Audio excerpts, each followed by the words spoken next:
Today we're going to talk about sex predators, and you're going to hear from one such person, a minister turned pedophile, a man who says that he deserves to be forgiven. But how do we forgive when on the average a convicted rapist will stay in prison for only 5.5 years, leaving many of us wondering if that's really enough time behind bars for such a horrendous crime? With more than 60% of our prison inmates being repeat offenders, it also makes you wonder if you can really rehabilitate a criminal, especially if that person is a sex predator. We're also going to talk with some victims today, people who say the only thing that sex offenders deserve is more time in jail. That's next on Rolanda.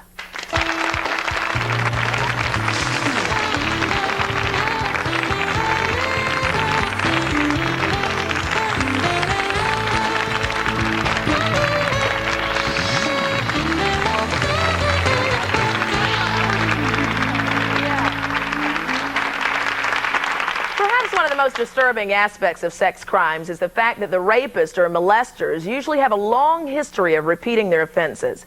So can sex offenders actually ever be rehabilitated? We're going to talk about that today. Or some say maybe we should just keep them locked up for the rest of their lives, throw away the key, and keep our society safe. My first guest is Frank Fitzpatrick. He was almost 40 years old before he consciously remembered being raped as a 12-year-old altar boy. Frank began a crusade to bring to justice the priest he says attacked him, a crusade that ended last December. That when Father James R. Porter was convicted for molesting 28 boys and girls. Please welcome Frank Fitzpatrick. We're also being joined today by a convicted child molester who we will call Michael to save his identity. As a minister for 10 years, Michael admits he molested dozens of adolescent boys, and he served 6 years at a New Jersey prison for sex offenders. Michael says he is a recovering pedophile who deserves another chance at life. Michael, I'll get back to you in just a second, but Frank, I wanted you to go through your story. You were a 12-year-old altar boy, and this memory came back to you at the age of 40. What did you remember? What did you recall? Oh, what happened was, first of all, I repressed it entirely. This is a case of total repression. I know there's some people who don't believe that kind of thing happens, but I certainly had a lot of validation for what happened to me. What happened to me was I was an altar boy. I loved this man, this Father Porter, and I really admired him. He was just so wonderful with kids. He was somebody who was very energetic, he seemed like he was very religious, very holy, but that was all part of his act.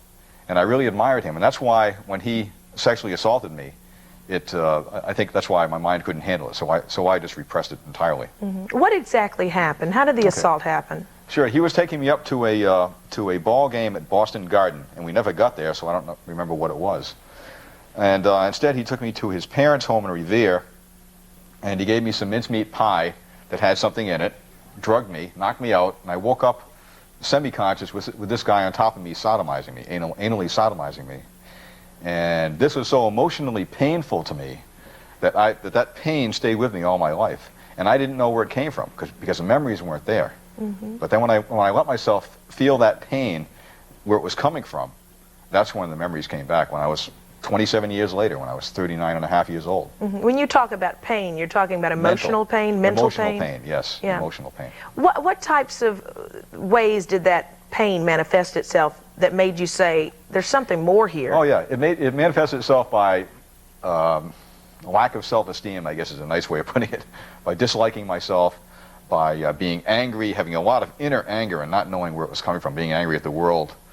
And and also another way it manifested itself was for many years I thought that my problem was not being able to deal with my feelings of bisexuality. But when I got therapy for that and worked through that, then that wasn't what was wrong with me, and that's when I came to the realization that there was something else there that was really bothering me. For the fact that Father Porter did serve time, did that give you any feeling of that justice had been served? This partial justice has been served, but I think what happened was he only got 18 to 20, and he's going to serve 6. He was actually convicted for 200 years, but a lot of it was concurrent. All of it was made concurrent instead of consecutive, one term after the other. So he'll be eligible for parole in 6 years, which is a travesty of justice, and that just points out the need for legislation for mandatory jail sentences for these serial perpetrators. Mandatory jail sentence of how long? What do you think is fair? For somebody like him, he should be in jail for the rest of his life, simply to protect society from him. So you don't believe in rehabilitation? He had rehabilitation over and over again. He had treatment, and it failed every time. Michael, let's turn to you. Is there any proof to the pudding, or do you believe that sex offenders can actually be rehabilitated? I do, Rolanda, I do. But it's a long, hard process. In my case, it meant having to go back and relive and process out my own molestation on 3 separate occasions. You yourself were a victim? Yes, that's true. Mm-hmm. It meant coming to terms with my own sexuality. It meant having to develop empathy, something I had never learned in my growing up. And I think as a result of having been molested, the repression, like Frank was talking about, of the feelings, I had to come back in terms with that, and ultimately to take responsibility for my actions. Let's talk about your actions, Michael. Tell me exactly what you did, what you were convicted for. Well, I was convicted of sexual contact and of oral sex on boys. Can you tell me, for instance, one instance, if you could just give me the anatomy of an assault, if you will. How does it happen? What type of child do you look for? Well, in my case, it was a child who was needy of attention, who was about 12 or 13 years old, maybe came from a broken home, somebody who I felt needed love, and therein lies one of the distortions of the illness, is somehow feeling like I'm doing something that's good.